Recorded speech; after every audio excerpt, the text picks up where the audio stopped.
You're watching Nightline with me, Muhammed, Ahmad, Hamdan. News making the headlines. Government to announce special package for civil servants on Monday. Also, Health Ministry to study need to provide influenza jab to public.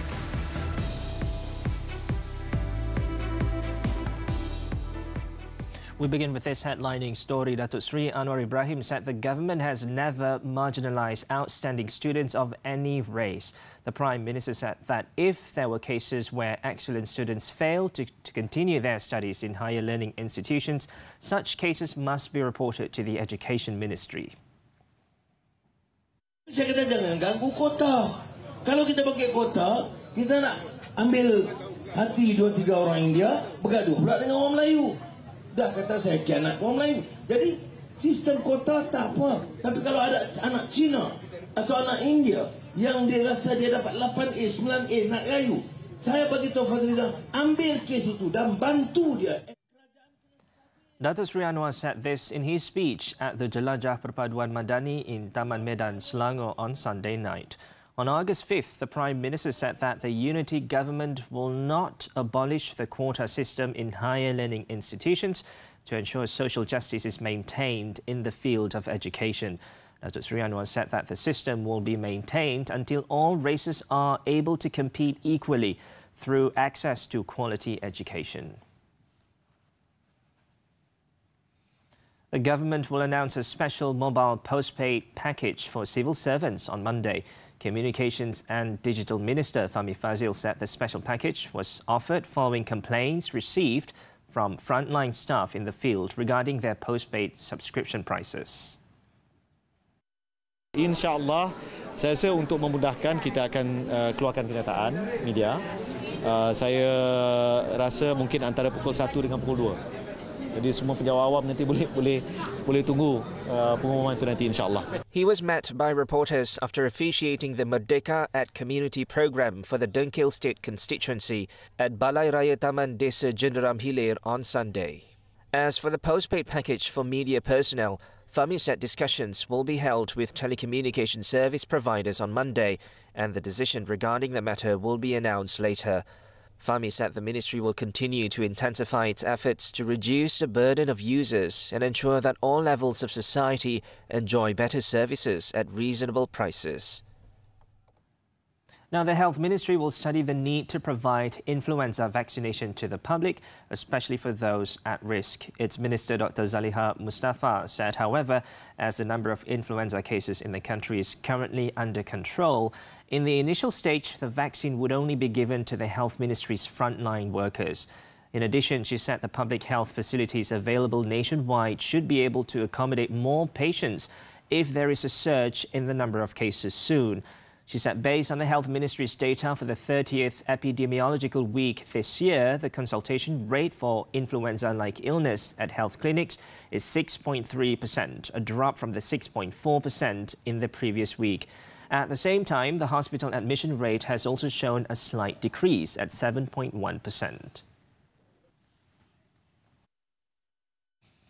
Moving on, Pakatan Harapan and Barisan Nasional have promised to modernise Negeri Sembilan and build 4,000 affordable homes in the state if they win the August 12th state elections. In launching the coalition's joint manifesto, State PH Chief Datuk Sri Aminuddin Harun said they want to make Negeri Sembilan a developed state within the next 10 years.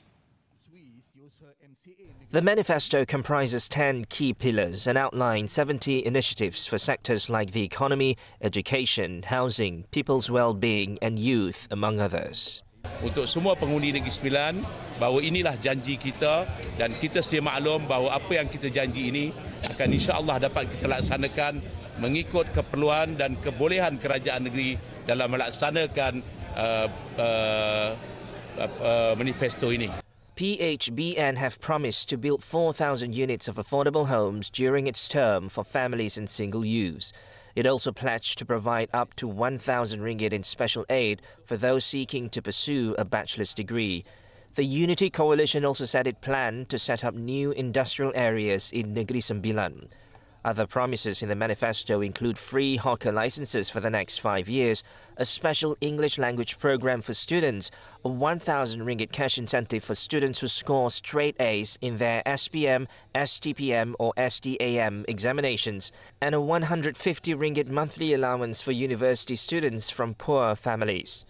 PHBN also promised to set up a dialysis centre in every constituency service centre, provide subsidies for B40Us to obtain a motorcycle licence, set up a food tourism hub in every district and provide housing for second-generation Felda settlers. In Pulau Pinang, voters have been urged to carefully assess the capabilities of PH and BN candidates in providing the best possible service to the people, even while under a parliamentary constituency controlled by PN.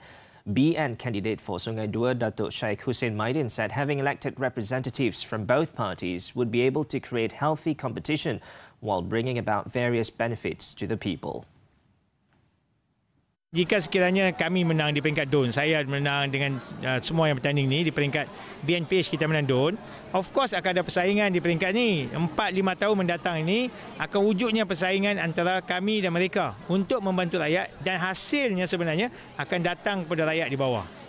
Jadi of course saya yakin bahawa rakyat boleh memikir dan menilai dan mereka akan membuat keputusan yang sangat bijaksana. He was met by reporters after mingling with the residents in Kampung Teluk Sungai Dua. He added that selecting a BN candidate would also result in a higher chance for the representative to join the unity government in Pulau Pinang. Various development projects can be immediately implemented, including the proposed construction of the Juru Sungai Dua elevated highway in order to solve the problem of traffic congestion in the area. The Gua Musang parliamentary constituency in Kelantan can be considered as one of the areas in the country which requires more specific attention, especially in terms of its infrastructure development as well as basic facilities for the residents. This includes the issue of home ownership for second-generation Felda and Kesedah settlers, as well as providing more opportunities for youth to further their studies. There are 3 state constituencies in Gua Musang where its residents are able to exercise their right in the Kelantan state election on August 12, namely Paloh, Galas and Nenggiri. For the Barisan Nasional candidates in these 3 state constituencies, the main goal is to continue with the plans already in place in order to develop the state and to ensure they are successfully completed. In Paloh, residents feel there is a need for a fire station to be set up in the area, aside from the issue of home ownership for second-generation Felda and Kesedah settlers. Walau bagaimanapun, saya suka tegaskan bahawa keperluan balai bomba di Dun Pali ini sangat tinggi kerana jarak yang jauh daripada bandar Gua Musang, iaitu balai bomba terdekat lebih kurang 45 km.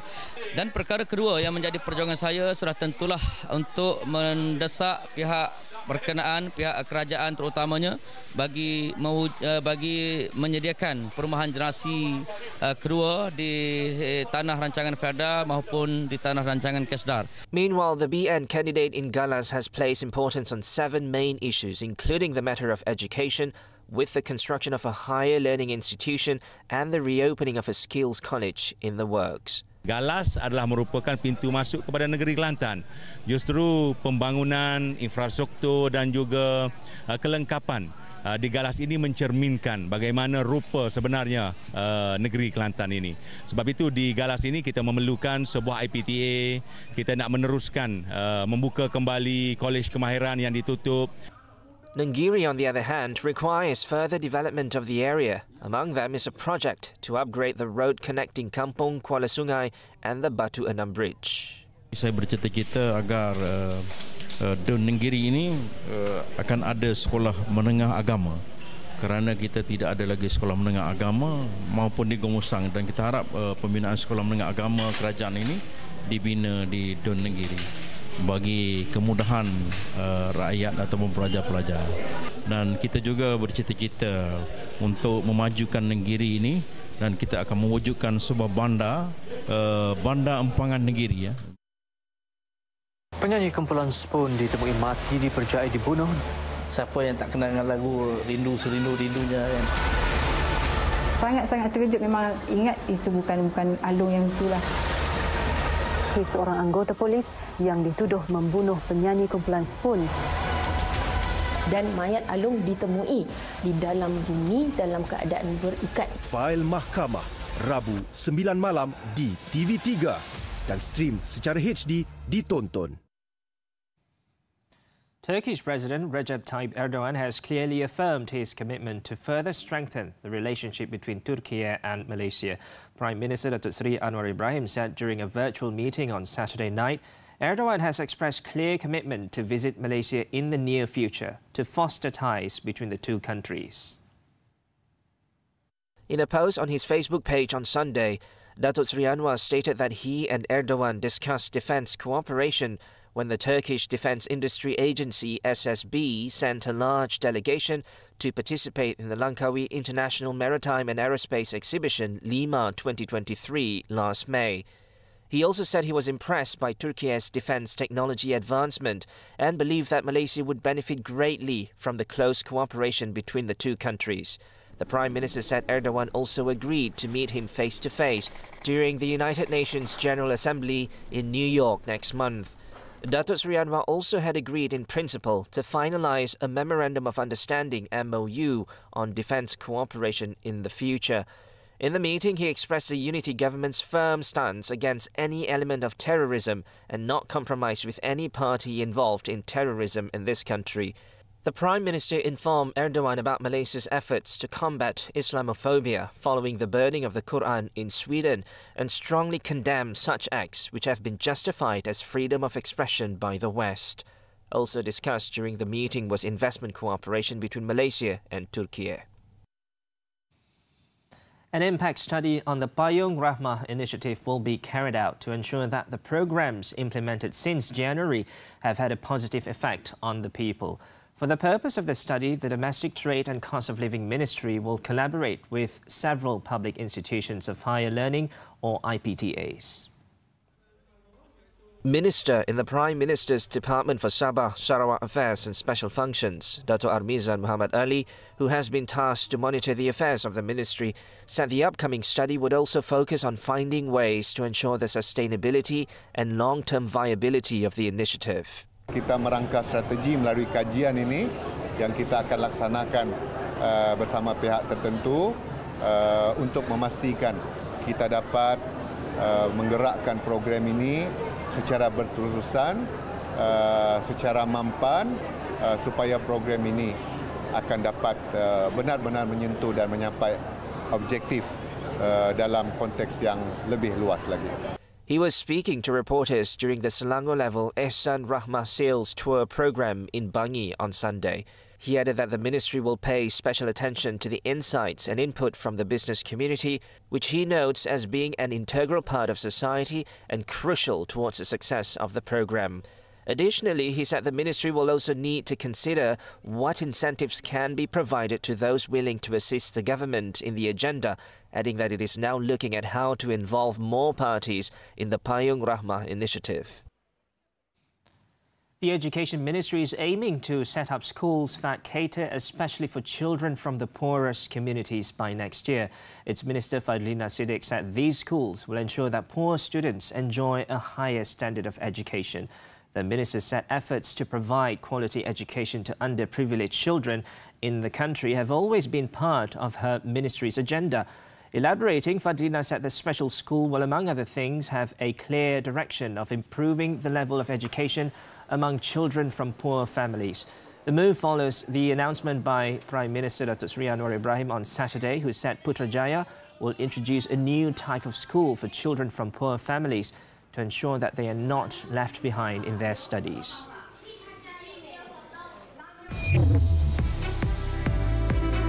Tragic house fire claimed 6 lives. This and more from the foreign front after this breather.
30 people were killed while 100 others were injured after a train derailed near Nawabshah in the country's southern province.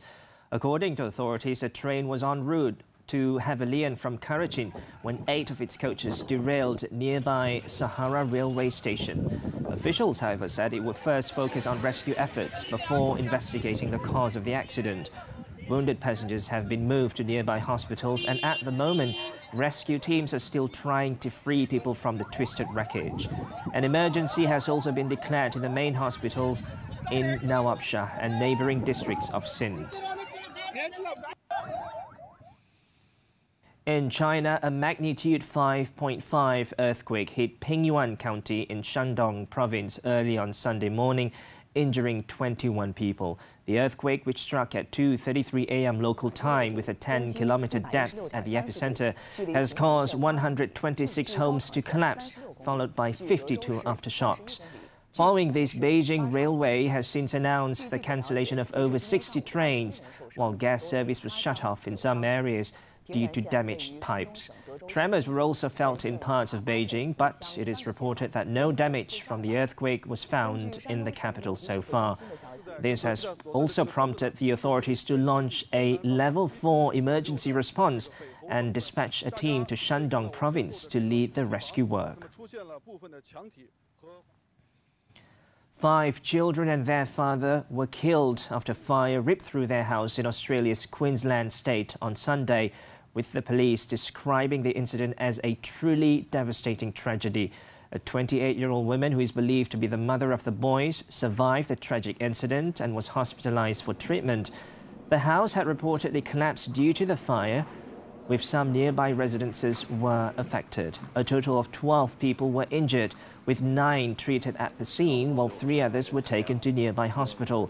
Around 20 firefighters were deployed to battle the blaze, and it was believed that it would take quite some time to determine the cause of the fire, as the building is extensively damaged. And over in the US, 3 people were killed while 2 others suffered serious injuries in a mass shooting at Washington, D.C. on Saturday. Authorities said officers responded to the sounds of gunshots at about 8 p.m. local time at Good Hope Road and found 5 victims who had been shot. 2 men and a woman were pronounced dead at the scene, while 2 other men were transported to area hospitals. One hospitalized victim has life-threatening injuries, while the status of the other victim was not immediately known. So far, no arrests have been made, and police have not found what exactly led up to the shooting, nor a description of the suspect or suspects. Elon Musk on Sunday has pledged to cover the legal expenses of individuals who face unfair treatment from their employers due to their activities on his X social media platform, formerly known as Twitter, in response to a post on how nothing changes behaviors in the US faster than a threat of legal action. The X owner said his company would cover users' legal expenditures and move for action against the oppression, even targeting the boards of directors of the companies involved. He also assured users that there will be no financial limit to the assistance provided, saying he aims to address issues of unfair treatment and empower users on the platform. Musk, however, provided no specifics on how users can receive their money.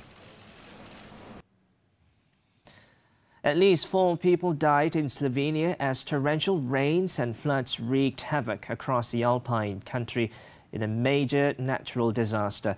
Among the deceased victims, 2 were Dutch climbers who died in the mountains near Kranj on Friday, along with a Slovenian woman who died due to flooding in the town of Kamnik.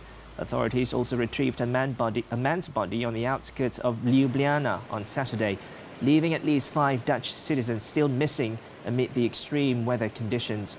Prime Minister Robert Golob, in the meantime, said the floods led to property damage amounting to $550 million, and added that this is the worst natural disaster in Slovenia's history, affecting 2/3 of the country.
Siapa yang tak kenal dengan lagu Rindu Serindu-Rindunya kan.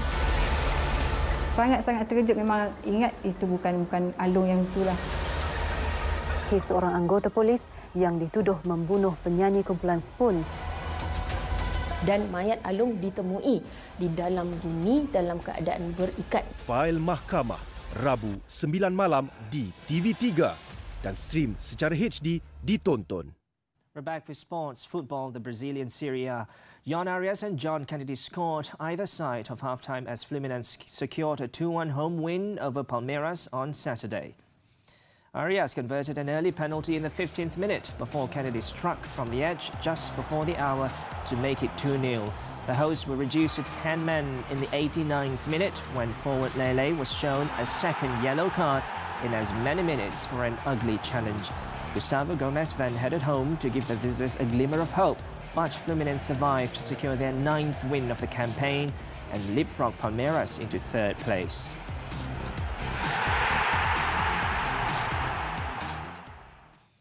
On to tennis, the 2023 Mexico Open. Stefanos Tsitsipas defeated Alex de Minaur in straight sets to clinch his first title of the season at the ATP 250 in Los Cabos on Saturday night. The Greek earned his 10th career crown and extended his perfect head-to-head against de Minaur to 10-love with a 6-3, 6-4 win in Mexico. The top-seeded Tsitsipas dominated the first set before de Minaur surrendered a break on a double fault to open the second set, but broke back at love in the 6th game to pull level. World number 5 Tsitsipas, who won 23 of his 28 first-serve points, responded with a break in the 9th game, seizing a 5-4 edge with a blistering forehand winner, then held serve to finish off the Australian after 86 minutes. Tsitsipas, who was also this year's Australian Open runner-up, claimed his first ATP outdoor hardcourt crown in his 3rd final of the year, having fallen to Novak Djokovic at Melbourne and top-ranked Carlos Alcaraz at Barcelona in April. With the win, the 24-year-old Greek star captured his 10th career title and first since June of last year at Mallorca to snap a 5-final win drought. When we return, 28-year-old man drowns while swimming in recreation park. Don't go away.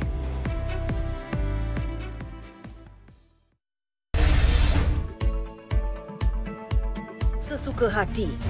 Lepas sudah siap hakim.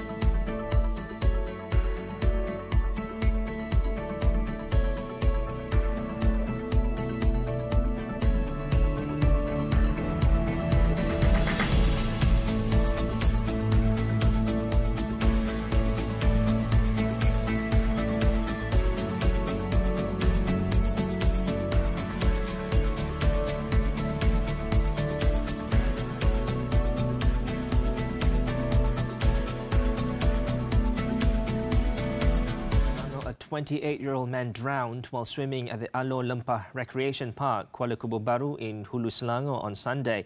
The search efforts found the body in the recreation park at 1:21 p.m.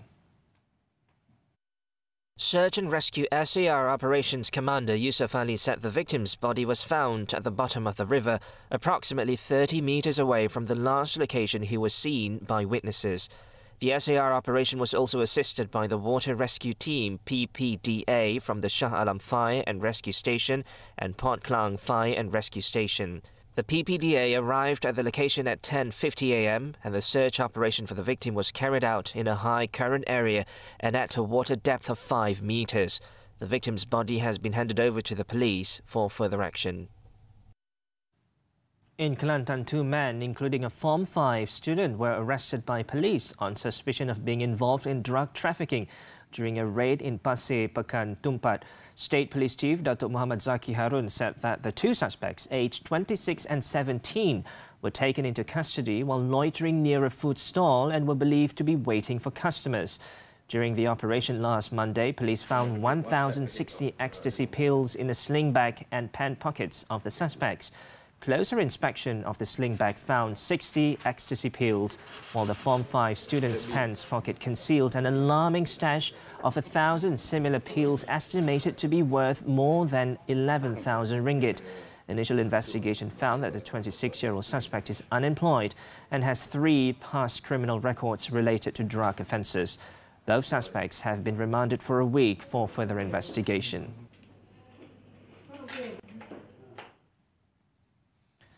Police have confirmed that the cause of death of a man whose body was found in a sack at a scrap metal premises in Taman Bukit Serdang, Selangor, was due to blunt force trauma. Serdang Police Chief ACP AA Anbalagan said the cause was determined by the post-mortem conducted by a forensic surgeon at Serdang Hospital's Forensic Department on Saturday.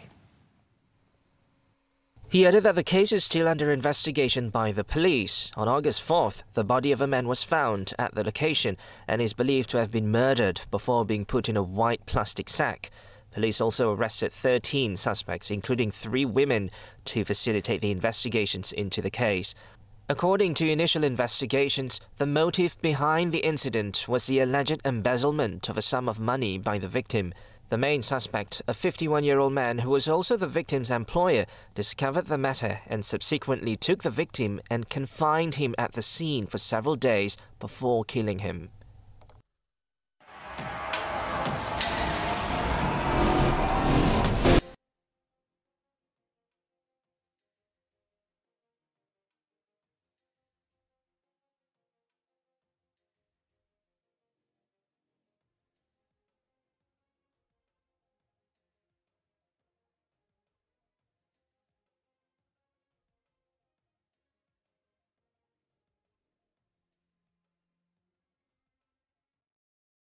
That's all for this edition of Nightline. Thai farmers in sizzling temperatures participated in an annual water buffalo race on Sunday to mark the commencement of rice cultivation amidst the monsoon season.